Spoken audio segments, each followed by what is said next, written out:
हूँ कि उन्होंने बैराज प्रोजेक्ट का कार्य थोड़ा विलंब से जरूर हुआ, लेकिन बाहर से दिखता है कि बड़ा विलंब से चल रहा है।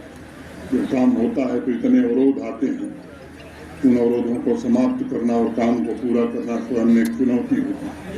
इसे पूरा करने के ईमानदारी पूर्वक प्रयास हो रहे हैं और मैं उम्मीद करता हूँ कि यहाँ के वासियों का सपना पूरी तरह साकार होगा।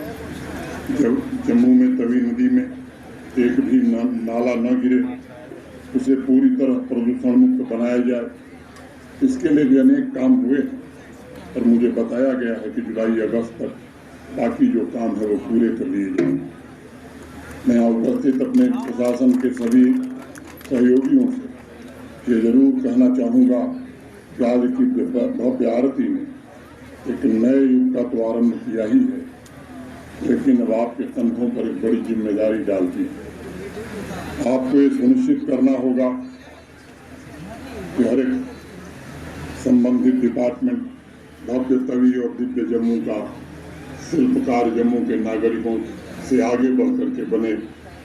ये स्मरण रहे कि आरती के बाद ये कार्य समाप्त नहीं हुआ है, बल्कि असली काम अब शुरू हुआ। पवित्र मन से आज के इस दिव्य क्षण में हम सबको सामूहिक रूप से संकल्प लेना होगा कि तवी को उसका प्राचीन स्वरूप दिलाने में हम सब ईमानदारी से, पूरी क्षमता से और जी जान से कार्य करेंगे। मैं चाहता हूं कि यहाँ के नागरिक, प्रशासन के हमारे सभी सहयोगी और तवी रिवर फ्रंट से जुड़े सभी हमारे कामगार भाई आज जरूर ये संकल्प लें कि सामर्थ्यवान भव्य दिव्य जम्मू के निर्माण की हम आज शपथ लेते हैं इस पवित्र नदी के किनारे, ताकि आपके आज के किए जाने वाले कार्यों को आने वाली पीढ़ियां सदियों तक याद रखें। नागरिकों से भी मैं कुछ निवेदन करना चाहूंगा। जम्मू तथा देश के अन्य शहरों के संबंध में 2-3 बातें मैं आपके सामने रखना चाहता हूं।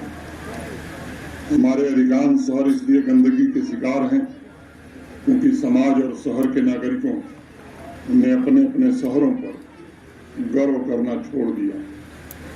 शहरों को सुंदर बनाने की पूर्व शर्त यही होती है कि उस शहर के नागरिकों में अपने शहर के प्रति कितना अटूट प्रेम है, और एक बार जब यह प्रेम हर नागरिक के हृदय में अंकुरित हो जाता है, तब आप हमेशा दूसरों के सामने एक आदर्श उदाहरण प्रस्तुत कर सकते हैं।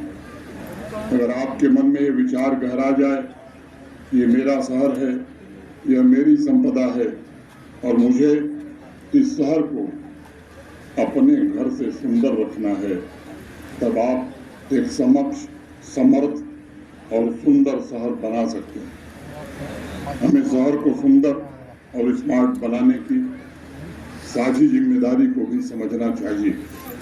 कॉरपोरेशन और स्मार्ट सिटी लिमिटेड की जिम्मेदारी है कि वो अर्बन प्लानिंग करे, infrastructure, public space, public transportation पर ध्यान दे, पानी की स्वच्छता जैसी सुविधाओं का रखरखाव करे, आवास और पर्यावरण सुनिश्चित करके एक मजबूत संसाधन वाला शहर विकसित करे।